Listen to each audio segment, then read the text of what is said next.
Hello my dear students, welcome back my YouTube channel PK royal education. तो students, आज हम लोग आपके क्लास 9th की एनसीईआरटी इंग्लिश के फर्स्ट पार्ट जिसका नाम है बिहाइव, इसके चैप्टर नंबर 3 जो कि है द लिटिल गर्ल, इस चैप्टर के शॉर्ट आंसर्स को कवर करते हैं। सो माय डियर स्टूडेंट्स, चलिए आपके क्वेश्चन नंबर 1 को देखते हैं, जिसमें कहा गया है कि given below are some emotions that Kezia felt, यानी नीचे कुछ इमोशंस दिए गए हैं, कुछ क्रियाएं भावनाएं दी गई हैं जिसे कीजिया महसूस करती है, और आपको बताना है कि इन भावनाओं को, इन बातों को कीजिया कॉलम बी में कब कब महसूस करती है, जो कि कॉलम बी में दिया गया है। तो चलिए पहले को देखते हैं, फियर और टेरर, यानी जो कीजिया है वह कब कब डर अथवा आतंक का अनुभव करती है। तो कॉलम बी में इसका मैचिंग होगा पहला, तीसरा, चौथा, पांचवा और सातवां।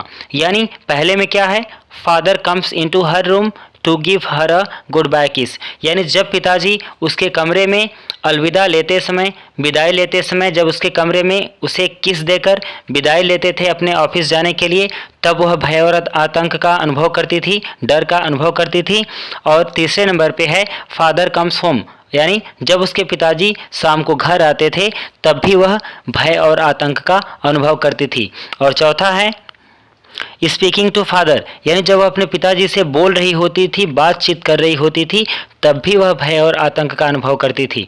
और अगला है पांचवा, यानी going to bed when alone at home, यानी जब वो अकेले शाम को रात हो जाने के बाद जब उसकी माँ और दादी माँ दवा के लिए हॉस्पिटल चले गए थे, तब जब वह अकेले बिस्तर में जाकर सोती है तब वह भय और आतंक का अनुभव करती है, यानी अकेले होने की वजह से वह डर जाती है। और आगे है सातवां, father stressed out on the sofa snoring, यानी जब उसके पिताजी सोफा पर लेट जाते थे, लेटे रहते थे और अपने नाकों से आवाज़ करते थे और सोए रहते थे, तब उन्हें देखकर कीजिया भय और आतंक का अनुभव करती थी। इस तरह से आपका ये पहले का जो मैचिंग था उसका क्या अर्थ होगा ये हमने बता दिया। अब चलिए दूसरे को देखते हैं, ग्लैड सेंस ऑफ रिलीफ, यानी कीजिया कब चैन की सांस महसूस करती थी, चैन महसूस करती थी, कब उसे प्रसन्नता होती थी, खुशी होती थी।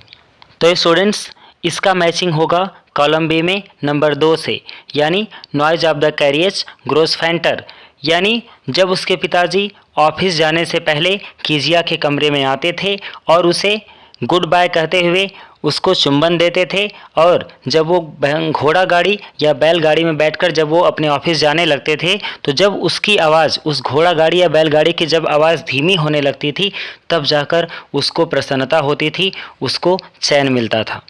इसी तरह से आपके क्वेश्चन नंबर 3 को देखते हैं, और फनी फीलिंग परहैप्स और अंडरस्टैंडिंग, यानी कब उसके मन में एक फ़नी सी फीलिंग आती है, एक मजाकिया एहसास होता है उसे, या फिर उसके अंदर एक समझदारी का आभास होता है।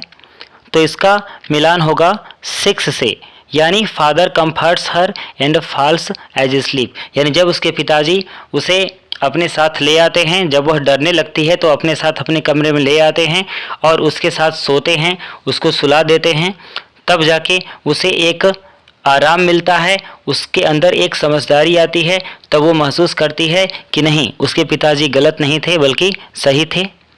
तो इस तरह से स्टूडेंट्स, ये आपका पहले का यानी क्वेश्चन नंबर 1 का मैचिंग कंप्लीट हुआ। अब चलिए आपके क्वेश्चन नंबर 2 को देखते हैं। तो स्टूडेंट्स, इसमें लिखा हुआ है answer the following questions in 1 और 2 सेंटेंसेस, यानी कहा जा रहा है कि जो नीचे प्रश्न दिए गए हैं उनका 1 या 2 वाक्य में उत्तर दो। तो जैसे कि क्वेश्चन नंबर 1 है, why was Kezia afraid of her father, यानी जो कीजिया थी वह अपने पिताजी से भयभीत क्यों थी।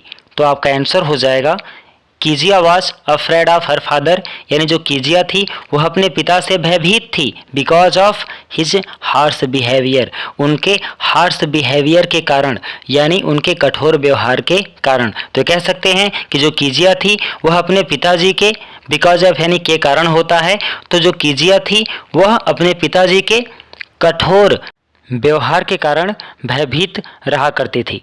इसी तरह से आपके क्वेश्चन नंबर 2 को देखते हैं, who were the people in Kezia's family, यानी कीजिया के परिवार में कौन कौन से लोग रहते थे?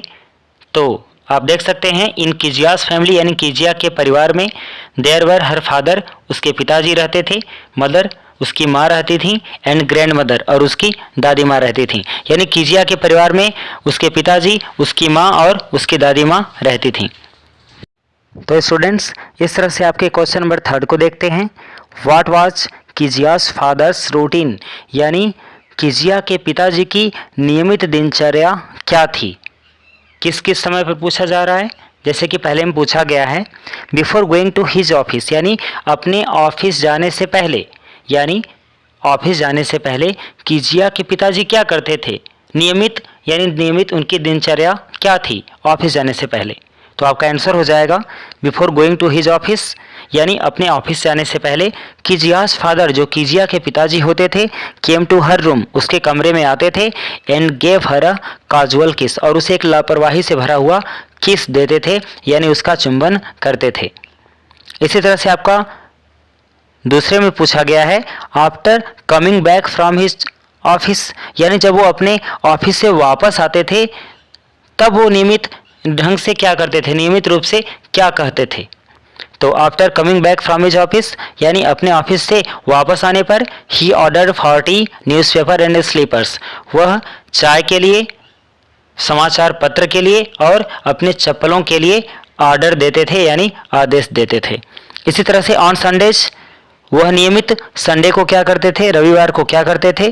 तो आपका आंसर हो जाएगा ऑन संडेज, यानी रविवार के दिन he slept on the sofa, वह सोफा पर सो जाते थे, सोए रहते थे, कवरिंग हिज फेस, अपने चेहरे को ढककर, विद अ हैंकरचिप, एक रुमाल से, यानी रविवार के दिनों में जब वो घर रहते थे तो वह अपने रुमाल से अपने चेहरे को ढककर सोफे पर सोते रहते थे। तो इस तरह से स्टूडेंट्स इन 3 स्थितियों में जो कीजिया के पिताजी की जो नियमित दिनचर्या थी वह पूरी हो गई। तो चलिए अब आपके क्वेश्चन नंबर 4 को देखते हैं। तो स्टूडेंट्स, आपका क्वेश्चन नंबर 4 है in what ways did Kezia's grandmother encourage her to get to know her father better, यानी कहा जा रहा है कि किस प्रकार कीजिया की दादी माँ उसे अपने पिताजी को अच्छे तरीके से जानने के लिए उत्साहित करती थीं। तो आपका आंसर हो जाएगा ऑन संडेज, यानी रविवार के दिन हर ग्रैंड मदर, उसकी जो दादी माँ होती थी, यूज टू सेंड हर, उसे भेजा करती थी, down to the drawing room, नीचे ड्राइंग रूम में भेजा करती थी, to have a nice talk, एक अच्छी सी बातचीत करने के लिए, विथ फादर एंड मदर, पापा और उसकी मम्मी से। यानी रविवार के दिन, प्रत्येक रविवार के दिन उसकी जो दादी माँ होती थी कीजिया को नीचे ड्राइंग रूम में उसे उसके मम्मी पापा से बातचीत करने के लिए भेजा करती थी। दस सी इनकरेज्ड हर, इस प्रकार उसकी दादी माँ उसे उत्साहित करती थी। तो स्टूडेंट्स, इस तरह से यह क्वेश्चन जो है इसका आंसर कंप्लीट हुआ। तो हम उम्मीद करते हैं कि आपको हमारा वीडियो पसंद आया होगा। तो यदि आप हमारे वीडियो को पसंद करते हैं तो आप हमारे चैनल को सब्सक्राइब करें, हमारे वीडियो को लाइक करें और अपने इसे दोस्तों तक, मित्रों तक पहुंचाएं। और इसका जो लॉन्ग क्वेश्चन है स्टूडेंट्स, हम इसको अगले पार्ट यानी दूसरे पार्ट में इसको कवर करने का प्रयास करेंगे, तो आप उसे अवश्य देखें। धन्यवाद।